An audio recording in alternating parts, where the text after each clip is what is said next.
Greetings, fellow efficiency enthusiasts. My name is Jeezy, and here are 8 things you might not know about Satisfactory 1.0. First one you probably do know, because I've seen it discussed a lot, but it's one of the more useful ones, so I figured I'd include it anyway. And that is that there's actually a stealth mechanic in this game. By crouching, monsters will not know your location unless they're looking at you. In the case of spitters, hogs, stingers, might not be too useful because they're kind of erratic and they turn around a lot. So even if you can get a little bit closer than normal before they recognize you, you'll probably not be able to get an actual sneak attack in. Somewhere you can use this to great effect, however, is with hatchers. Since they don't move and they can't really see you, you can just crouch up to them and beat them to death with your favorite stick. In addition, stealth won't break while you're slide jumping or while using the jetpack, provided that you're crouching the whole time.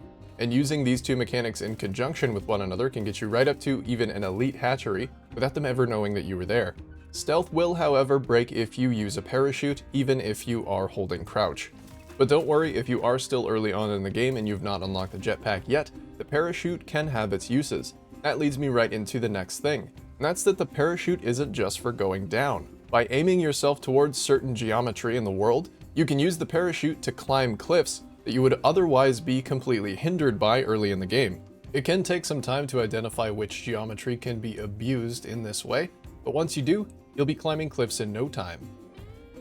Now, the extra verticality that you get from the parachute is definitely invalidated once you finally do get the jetpack, but there's another reason you might want to keep the parachute in your inventory for just a little bit longer. So my next tip is that the parachute actually gives you extra interact distance.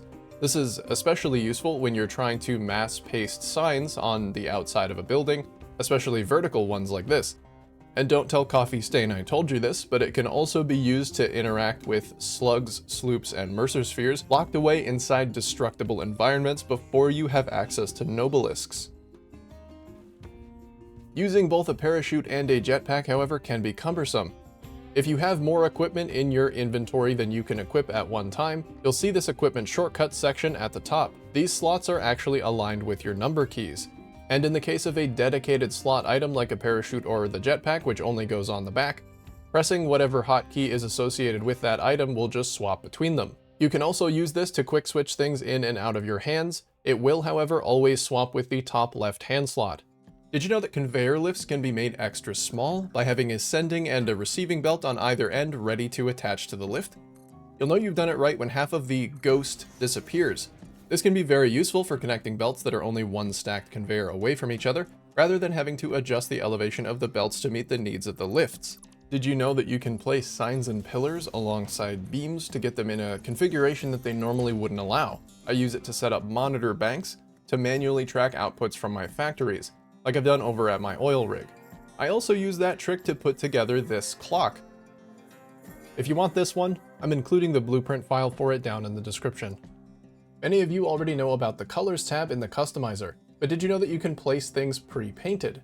By right-clicking any finish or swatch in this tab, you can apply it to a certain subset of items before they've even been placed down.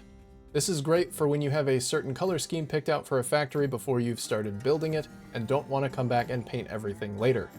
And speaking of going back and painting things later, there's another reason that you might want to start doing this.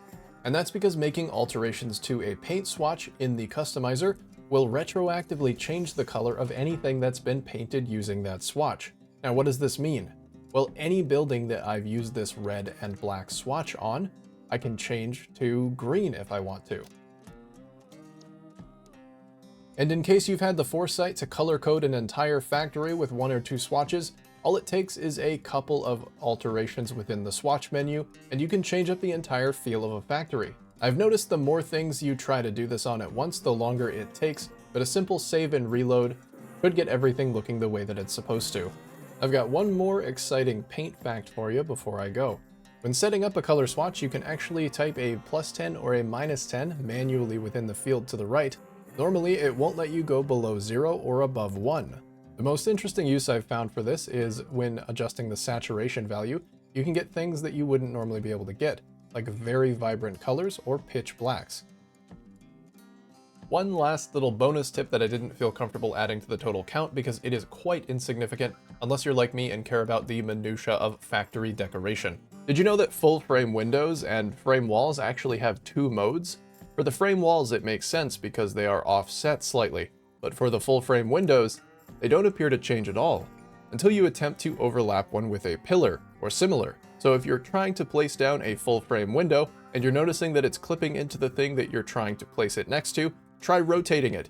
Thanks for watching, y'all. That's all I've got for you. I hope that you did learn something from this video. If you did, please consider giving it a like or a sub. In case you'd like to follow me over on Twitch, I am live over there playing Satisfactory right now almost every day. Working through phase 3, just trying to find my place in that crazy world for the first time.